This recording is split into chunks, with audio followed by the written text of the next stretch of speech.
Hello అండి. ఈ వీడియోలో be passionately in love next part చూద్దాం. ప్రీవియస్ పార్ట్స్కి ప్లేలిస్ట్ లింక్ ఈ వీడియో డిస్క్రిప్షన్లో ప్రొవైడ్ చేశాను. ఫస్ట్ ఆ వీడియోస్ చూసి ఇది ఫాలో అవ్వండి, లేకపోతే కన్ఫ్యూజ్ అయిపోతారు. ఛానల్ ఎవరైనా సబ్స్క్రైబ్ చేసుకున్న వాళ్ళు ఉంటే తప్పకుండా సబ్స్క్రైబ్ చేసుకోండి. పక్కనే ఉన్న బెల్ ఐకాన్ కూడా ఆన్ చేసి పెట్టుకోండి ఫర్దర్ అప్డేట్స్ కోసం. ఈ రోజు యాక్టివిటీలో భాగంగా స్క్రీన్ మీద మీకు డ్రామా పోస్టర్ కనిపిస్తూ ఉంటుంది. ఈ పోస్టర్ ఆధారంగా డ్రామా నేమ్ ఏంటి కింద కమెంట్ చేయండి. చూద్దాం ఎంతమంది డ్రామా లవర్స్ ఉన్నారు.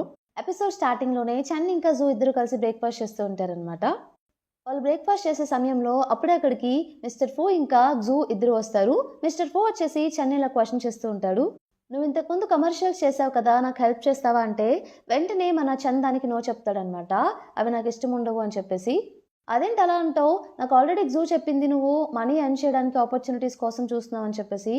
మనీ ఇస్తా అంటున్నావు వద్దంటున్నావేంటి, ఇది నీకు ఆపర్చునిటీయే కదా అంటే, లేదు మనీ కాదు ఇక్కడ, నాకు ఇవన్నీ ఇష్టం ఉండవు అన్నట్టు చన్ చెప్తాడు. అలాగే నా లుక్స్ని సేల్ చేసుకోవడం కూడా నాకు ఇష్టం లేదు అంటే, ఆ మాట చెప్పగానే మన జూ నవ్వేసి, అయ్యయ్యో నీ లుక్స్ గురించి కాదు, యాక్చువల్లీ బయట గార్డెన్ ఉంది కదా, అక్కడ ప్లాన్స్ అన్నీ ఉన్నాయి కదా, అదంతా కవర్ చేయడానికి నీ దగ్గర ఫోటోగ్రఫీ కెమెరాస్ ఎక్విప్మెంట్ అంతా ఉంది కదా, అదే దాంతో యూజ్ చేసుకొని ఫొటోస్ తీయాలి, కొంచెం అంతా క్యాప్చర్ చేయాలి, అది మిస్టర్ ఫో అడుగుతున్నారు అన్నట్టు తను క్లియర్గా చెప్తుంది అనమాట. ఓ అదైతే నాకు నో ప్రాబ్లం చేస్తాను అన్నట్టు చెప్తాడు మనీ కోసం. మిస్టర్ ఫో ఓకే థ్యాంక్ యూ అని చెప్పేసి అక్కడ నుండి వెళ్ళిపోతాడు. తను వెళ్ళిపోగానే మన జూ వచ్చేసి, చెప్పాను కదా నీకు ఆపర్చునిటీస్ తీసుకొస్తాను, హెల్ప్ చేస్తానని చెప్పేసి, ఇప్పుడు హ్యాపీయేనా, రెడీగా ఉండు అని చెప్పేసి తను కూడా బాగా చెప్పి వెళ్ళిపోతుంది అనమాట. ఇక్కడ ఒక ఫొటోస్ ఇంకా వీడియోస్ క్యాప్చర్ చేయాలి కదా, సో తిని ఏం చేస్తాడంటే మోడల్స్గా మన జూని ఇంకా ఇంగ్నే పెడదామని చెప్పేసి అనుకుంటారు. వాళ్ళిద్దరూ రెడీ అయిపోయి అక్కడ ఇక గార్డెన్లో అంతా తిరుగుతూ ఉంటారనమాట. దూరం నుండి వచ్చేసి ఇతను ఫొటోస్ ఇంకా వీడియోస్ అన్ని క్యాప్చర్ చేస్తూ ఉంటాడు మన చన్. ఆ షూట్ అంతా అయిపోయిన తర్వాత మిస్టర్ ఫో వచ్చేసి వీరిద్దరికి వాటర్ బాటిల్స్ ఇస్తూ ఉంటాడనమాట, జూకి ఇంకా ఇంకి. వెళ్ళి తనకు కూడా ఇవ్వండి చన్ కంటే, అదేంటి మోడల్స్గా కష్టపడింది మేము, తనకు కూడా ఇవ్వమంటారేంటి అంటే, యాక్చువల్లీ అసలు మోడల్స్గా మిమ్మల్ని పెట్టమని సజెస్ట్ చేసిందే, తను ఐడియా ఇచ్చింది, ఊరికే తీయడం కన్నా మీరు ఎవరైనా ఉంటే బాగుంటుంది కదా అని చెప్పేసి తీశాడు. అలాగే ఫొటోస్ ఇంకా వీడియోస్ తీసే అప్పుడు ఎవరిని డిస్టర్బ్ చేయలేదు, చాలా కామ్గా సైలెంట్గా పనంతా కంప్లీట్ చేశాడు, చాలా మంచిగా చేశాడు అన్నట్టు మిస్టర్ ఫు మెచ్చుకుంటాడనమాట చన్ని. ఇంకో పక్క జూ వచ్చేసి డ్రాయింగ్ క్లాస్ పెడతాడనమాట క్వీకి. సో క్వీ ఏదో డ్రాయింగ్ వేస్తాడు, అదంతా అయిపోయిన తర్వాత అది చూసి, ఏంటిది అస్సలు ఏం బాగాలేదు, నీకన్నా బాగా నేనే వేసేవాడిని చిన్నప్పుడు అని చెప్పేసి చెప్తూ ఉంటాడు. అది చూపించి అక్కడ పిల్లలందరికీ చూపిస్తూ ఉంటే దానికి కోపం వస్తుంది అనమాట క్వీకి. అందుకే తను ఏం చేస్తాడంటే దాన్ని ఇసురు కొడదామని చెప్పేసి అనుకుంటాడు. సో ప్యారలల్గా మనకి చన్ ఇంకా జూ ఇంకా మన ఇంగ్ వీళ్ళు ముగ్గురు ఫోటోషూట్ కంప్లీట్ అయింది కదా, నడుచుకుంటూ వస్తూ ఉంటారనమాట. దానిలో వచ్చేప్పుడు ఇంగేమో ఫొటోస్ అన్ని చూసి క్లోజప్ షాట్స్ అన్ని చన్ వచ్చేసి, జూవే తీశాడు నావేం తీయలేదు, నన్ను కొన్ని ఫొటోస్ తీయని చెప్పేసి నేను ఇక్కడ నుంచి ఉంటానని చెప్పేసి తను అక్కడ వెళ్ళి నుంచి ఉంటుంది అనమాట. సరే అని చెప్పేసి ఫొటోస్ తీసే గ్యాప్లో పైనుండి క్వీ ఏం చేస్తాడంటే, జూ తన డ్రాయింగ్ బాగాలేదని చెప్పాడని చెప్పి అది ఇసిరేస్తాడనమాట. అది వచ్చేసి తిని పక్కన వచ్చి పడుతుంది. ఎవరిది అని చెప్పేసి వీళ్ళు భయపడతారు. మళ్ళీ వెంటనే ఇంకొకటి కూడా ఇసిరేస్తాడు. ఏం చేస్తారంటే పెయింటింగ్ బోర్డు ఉంది కదా, సో వెంటనే దాని మీద ఏదో పేరు ఉంటే అది చూస్తారనమాట, మంకీ కింగ్ అని చెప్పేసి. వీళ్ళకి అర్థమవుతుంది అది చేసింది క్వీనే అని చెప్పి. వెంటనే అక్కడికి వెళ్ళిపోయి మన చెన్న వచ్చేసి క్వీని క్వశ్చన్ చేస్తాడనమాట, తనకి సారీ చెప్పు ఇంక్ అని చెప్పి. నేనైతే చెప్పను, నేను ఎందుకు చెప్పాలి, నేనేం అది కావాలని చేశాను ఏంటని చెప్పేసి సారీ కూడా చెప్పడనమాట. సో చన్ ఎందుకు ఇలా చేస్తున్నావు, మిస్టర్ ఫూకి కోపం వస్తుంది, ఇలా చేయకు అని చెప్పేసి చన్ ఇంకా జూ ఇద్దరు తనతో మాట్లాడడానికి ప్రయత్నిస్తూ ఉంటారు. అయినా కూడా తను అస్సలు తగ్గడనమాట. మన జూ ఏం చేస్తుందంటే, పర్లేదు మిస్టర్ ఫూ మంచివాడే, నిన్నేమి చెడ్డగా అనుకోలే అని చెప్పేసి క్వీకే సపోర్ట్ చేసినట్టు మాట్లాడుతుంది. క్వీ సరే అని చెప్పి ఆ పెయింటింగ్ మళ్ళీ అసలు అక్కడ ఇసురు కొట్టేసి వెళ్ళిపోతాడు కోపంగా. వీళ్ళిద్దరు కూడా వెళ్ళిపోతారనమాట, జూ ఇంకా మన ఇంగ్. చెన్న వచ్చేసి వాళ్ళ అమ్మగారికి కాల్ చేసి క్వీ ఇలా చేస్తున్నాడు అలా చేస్తున్నాడు అని చెప్పేసి కంప్లైంట్ చేస్తూ ఉంటాడనమాట. అలాగే ఇందాక పెయింటింగ్లో కూడా సరిగ్గా వేయలేదు, మంచి మార్క్స్ కూడా రాలేదంటే, అందరిని ఇలా చదివే వాళ్ళు ఉండరు కదా, నువ్వే చూసుకోవాలి అతన్ని మంచిగా చదివేలాగా, నాకు చాలా వర్క్స్ ఉన్నాయి, ఊరికి ఇలా కాల్ చేసి డిస్టర్బ్ చేయొద్దు అన్నట్టు వాళ్ళ అమ్మగారు చెప్తారు. సరే అయితే ఎంతైనా నేను అబ్రాడ్ వెళ్ళే ఈ 2 months కదా, తర్వాత నాకేం సంబంధం లేదు అన్నట్టు కాల్ కట్ చేస్తాడు. ఈ కాన్వర్సేషన్ అంతా వెనక నుండి వచ్చే జూ కూడా వింటుందన్నమాట. సో చన్నిక బాధగా వెళ్ళి అక్కడ పక్కనే ఒక సీట్ ఉంటే అక్కడ వెళ్ళి కూర్చుంటాడు. జూ కూడా అటువైపు వస్తూ ఉంటే చన్ చూసి, ఎప్పుడు చూసినా ఎవరేం మాట్లాడుకుంటున్నారా అని చెప్పేసి సీక్రెట్గా వింటూనే ఉంటావా నువ్వు అన్నట్టు క్వశ్చన్ చేస్తాడు.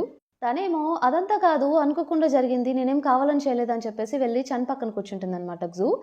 సో చన్ బాధపడుతూ ఉంటే, నువ్వు బాధపడుతున్నావు కదా, మాట్లాడదామని ఇక్కడ కూర్చున్నాను అన్నట్టు తను చెప్తుంది.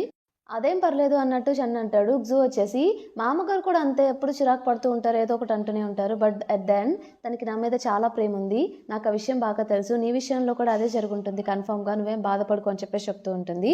దానికైనా లక్ ఉండాలి అన్నట్టు అంటాడు. సరే నాతో రా అని చెప్పేసి నేను ఒక ప్లేస్‌కి తీసుకెళ్తానని చెప్పేసి తను ఒక రైడర్ కదా! సో తన మోటార్ సైకిల్ ఎక్కమని చెప్తుంది తన్ని. అదేంటి నీకు డ్రైవింగ్ వచ్చా అంటే, ఏంటి అలా అంటావు? నేను ప్రొఫెషనల్ డ్రైవర్‌ని ఎక్కువ పద నిన్ను ఒక ప్లేస్‌కి తీసుకెళ్తానని చెప్పేసి మన జూ వచ్చేసి చన్ని తన బైక్ మీద ఎక్కించుకొని ఒక ప్లేస్‌కి తీసుకువెళ్తుందనమాట. వెళ్ళేప్పుడైతే చాలా ఎంజాయ్ చేస్తాడు. చన్ బ్యాక్ సైడ్ కూర్చొని. ఆ ప్లేస్‌కి తీసుకువెళ్ళిన తర్వాత తనకి చిన్న ఫ్లవర్ లాంటిది ఇచ్చేసి, "నీకు లక్ లేదని చెప్పావు కదా! ఇదిగో ఇదే లక్. నేను వేసుకున్న చైన్ కూడా ఇలాగే ఉంటుంది. సేమ్ ఈ లీఫ్ లాగే. ఇది నీకు లక్‌నిస్తుంది తీసుకో" అని చెప్పేసి తనకిస్తుంది. "నీతో కొంచెం మాట్లాడాలి. నైట్ బార్‌లో మీట్ అవుతాం ఇద్దరం" అన్నట్టు చెప్తుంది. తనేమో ఏంటి నాకు ప్రపోజ్ చేస్తుందా ఏంటని చెప్పేసి చన్ అనుకుంటాడనమాట. సరే అని చెప్పేసి నైట్ అక్కడికి వెళ్తాడు. తను వెయిట్ చేస్తూ ఉంటుంది చన్ కోసం. తను వెళ్ళగానే డ్రింక్ ఇస్తుందనమాట జూ తాగమని చెప్పి. లేదు నేను డ్రింక్ చేయనంటే, లేదు లేదు డ్రింక్ చెయ్యి అప్పుడే నేను నీతో మాట్లాడగలను అన్నట్టు చెప్తూ ఉంటే, కన్ఫర్మ్‌గా తిను నాకు ప్రపోజ్ చేసేలానే ఉందని చెప్పేసి అనుకుంటాడు. మాట్లాడేప్పుడు ఇంతలో తన ఫ్రెండ్ అయిన ఇంగ్ ఇంకా జూ కూడా అక్కడికొస్తారనమాట. వాళ్ళు కూడా వచ్చి కూర్చుంటారు. సరే నేను చెప్పాలనుకుంది చెప్తానని చెప్పేసి తను చెప్పబోతుంటే పక్కనే ఉన్న జూ, "ఒక్క నిమిషం నా షూ లేస్ ఊడిపోయింది కట్టుకుంటానని" చెప్పి అంటూ ఉంటాడు. ఇంతలో తను చెప్పేస్తుందనమాట, "నేను మీ అమ్మగారిని మీట్ అవ్వాలనుకుంటున్నాను. ప్లీజ్ ఒకసారైనా మీ అమ్మగారి దగ్గరికి తీసుకెళ్ళవా" అన్నట్టు అడుగుతుంది. అంటే నీ ఉద్దేశ్యం ఏంటి అన్నట్టు క్వెషన్ చేస్తే పక్కనే ఉన్న జూ ఇలా చెప్తుంది, "యాక్చువల్లీ నీకు గర్ల్ ఫ్రెండ్ అయితే నువ్వు మీ అమ్మగారి దగ్గరికి తనని తీసుకెళ్తావు కదా! మీట్ చేస్తావు కదా! అందుకే ఇదంతా చేస్తుంది" అన్నట్టు చెప్తుంది. అప్పుడు అర్థమవుతుంది అంటే ఇదంతా యాక్టింగా ఏంటని చెప్పేసి. మన జూ ఏమో యాక్చువల్లీ మీ లైఫ్‌ని డిస్టర్బ్ చేద్దామని నా పాయింట్ కాదు. కేవలం మీ అమ్మగారిని మీట్ అవ్వడమే నాకు కావాలి. ఒక్కసారైనా మీట్ చేస్తారా? మిమ్మల్ని వీచాట్‌లో యాడ్ చేసిన తర్వాత మీ మూమెంట్స్ కూడా నేను చూడలేదు. కావాలంటే చూడండి అని చెప్పేసి ఫోన్ కూడా చూపిస్తూ ఉంటుంది.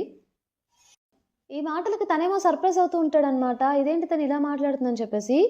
మరి నువ్వు బ్రేకప్ ఎందుకు చేసుకున్నావు అని చెప్పేసి క్వెషన్ చేస్తే ఇంతలో జూ ఏం చేస్తుందంటే అక్కడ పక్కనే మైక్ ఉంటే వెళ్ళి తనకసలు బాయ్ ఫ్రెండే లేడు. నేనే ఊరికే చెప్పాను సరదాగా అని చెప్పేసి అంటుంది. జూ ఏం చేస్తాడంటే ఇంగ్‌ని అక్కడి నుండి తీసుకువెళ్తాడనమాట.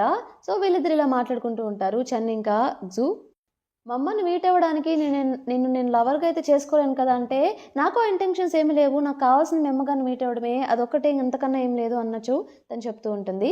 ఇంతలో మళ్ళీ ఇంగ్ బ్యాక్ వచ్చేసి, "నన్ను రూమ్‌కి తీసుకువెళ్ళు నాకు కడుపు నొప్పిగా ఉందని" చెప్పేసి జూ దగ్గర కూర్చుంటుందనమాట. జూ, "సరే తర్వాత మాట్లాడుకుందాం" అని చెప్పేసి తన ఫ్రెండ్ ఇంగ్‌ని రూమ్‌కి తీసుకువెళ్తుంది.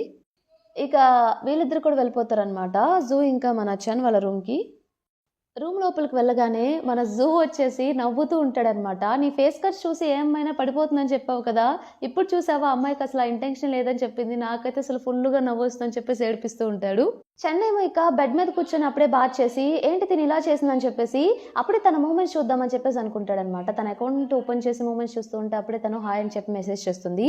ఎందుకు చేసిందని చెప్పి చాలా ఎక్సైట్ అయ్యి ఫీల్ అయ్యి ఏంటి అని చెప్పేసి అడిగితే, "ఏం లేదు యాక్చువల్లీ ఇంగి తన బ్యాగ్ అక్కడ మర్చిపోయింది. మీరేమైనా చూసారేమో అని టెక్స్ట్ చేశాను. మాకు దొరికేసిందిలే" అన్నట్టు తను రిప్లై ఇస్తుంది. ఏంటి దీనికి నిజంగానే నా మీద ఎటువంటి ఫీలింగ్ లేదనుకుంటా అని చెప్పేసి చన్ బాధపడుతూ ఉంటాడనమాట. నెక్స్ట్ డే వచ్చేసి క్వీ ఇంకా వాళ్ళ ఫ్రెండ్స్ అందరూ పెయింటింగ్ ప్రాక్టీస్ చేసేదానికి మోడల్‌గా ఇంగ్‌నే పెడతాడు జూ తెలివిగా. అక్కడ మస్కిటోస్ ఉండడంతో ఇంగేమో పద్దాకల మస్కిటోస్‌ని కొడుతూ ఉంటుంది. తను కదులుతూ ఉండేసరికి క్వీకి కోపం వస్తూ ఉంటుందనమాట. "ఏంటి నువ్వు ఎంతసేపు కదులుతున్నావు" అంటే, "ఇక్కడ మస్కిటోస్ ఉన్నాయి నన్నేం చేయమంటావు" అని చెప్పేసి అంటూ ఉంటుంది. అప్పుడే తనకేదో ఇంపార్టెంట్ కాల్ వస్తే, ఇక ఈ కాల్ లిఫ్ట్ చేయాలి నేను వేరే ఆప్షన్ లేదని చెప్పేసి తను వెళ్ళిపోతుంది. నెక్స్ట్ సీన్‌లో చన్ వచ్చేసి ఆ గార్డెన్ అంతా షూట్ చేశాడు కదా! అది తీసుకెళ్ళి మిస్టర్ ఫూకి చూపిస్తాడనమాట. "చాలా బావుంది. దీని ఎడిటింగ్ కూడా నువ్వే చేస్తావా" అంటే, 1 వీక్ టైమ్ ఇవ్వండి నేను నెక్స్ట్ వీక్ పంపిస్తాను" అన్నట్టు చెప్తాడు. "సరే ఇక నేను వెళ్తానంటే, ఒక్క నిమిషం కూర్చో న్యూ టీ వచ్చింది ట్రై చేస్తావా" అంటే, సరే అని చెప్పేసి ట్రై చేస్తూ ఉంటాడు. "నీకు ఇంకా జూకి ఇద్దరికి ఏజ్ గ్యాప్ ఎంతో తెలుసా" అంటే, "నాకు తెలిసి మేమిద్దరం సేమ్ ఏజే అనుకుంటా" అన్నట్టు తను చెప్తాడు. యాక్చువల్లీ తను నీకన్నా 2 మంత్స్ ముందే పుట్టింది కాబట్టి తను నీకు సిస్టర్ అవుతుంది అన్నట్టు చెప్తాడనమాట. "సరే నువ్వేం ప్లాన్ చేస్తున్నావంటే, నేను అబ్రాడ్‌లో చదువుకుందాం అనుకుంటున్నాను" అంటే, "అబ్రాడ్‌లో ఈ మధ్య చాలా కష్టమవుతుంది. ఇక్కడే చదువుకోవచ్చు కదా!" అని చెప్పేసి మాట్లాడుతూ ఉన్నప్పుడు అప్పుడే అక్కడికి జూ వస్తుందనమాట. జూ రాగానే తిను కొంచెం అన్‌కంఫర్టబుల్‌గా ఫీల్ అయ్యి, "సరే ఇక నేను వెళ్తానని" చెప్పేసి వెళ్ళిపోతాడు. బయటకొచ్చేప్పుడు క్వీ కాల్ చేసి మన చన్‌కి, "ఇక్కడ పెయింటింగ్ చేయడానికి మోడల్ కూడా ఎవరు లేరు. నాకేం చేయాలో అర్థం కావట్లేదు. చాలా కోపమొస్తుంది. మీ ఫ్రెండ్ కూడా ఏం చేయట్లేదంటే, ఇదంతా కాదు అంతా ప్యాక్ చేసుకోండి ఇక మనం వెళ్ళిపోతున్నాం" అన్నట్టు చెప్తాడు క్వీ తోటి. ఆ మాట చెప్పేసి కాల్ కట్ చేస్తాడనమాట. ఇంకో పక్క అటువైపే మిస్టర్ ఫూ ఇంకా జూ ఇద్దరు మాట్లాడుకుంటూ వస్తూ ఉంటారు. వాళ్ళిద్దరు మాట్లాడుకోవడం రావడం మన చన్ అబ్జర్వ్ చేసి వెంటనే పక్కనే ఉన్న షాప్లో వెళ్ళి కూర్చొని వాళ్ళ మాటలు వింటూ ఉంటాడు. మిస్టర్ పో వచ్చి జూతో ఇలా చెప్తూ ఉంటాడు, అప్పటి వరకు బాగానే మాట్లాడుతూ ఉన్నాడు, నువ్వు రాగానే వెళ్ళిపోయాడంటే ఏమో నిజంగానే అర్జెంట్ పని ఉందేమో అన్నట్టు జూ చెప్తుంది. నిజంగానే అతను చాలా టాలెంటెడ్ అనుకుంటా, వీడియోస్ కూడా చాలా బాగా తీశాడు, అతని నుండి నువ్వు చాలా నేర్చుకోవాలని చెప్పేసి మాట్లాడుతూ ఉంటే ఆ మాటలకి చన్ కొంచెం మంచిగా ఫీల్ అవుతూ ఉంటాడనమాట. ఇంతటితో మనకి ఈ పార్ట్ కంప్లీట్ అయిపోతుంది. ఈ పార్ట్ మీకు నచ్చింది అనుకుంటున్నాను. నచ్చితే తప్పకుండా ఛానల్ని సబ్స్క్రైబ్ చేయండి, అలానే వీడియోని లైక్ చేయండి. Thank you for watching.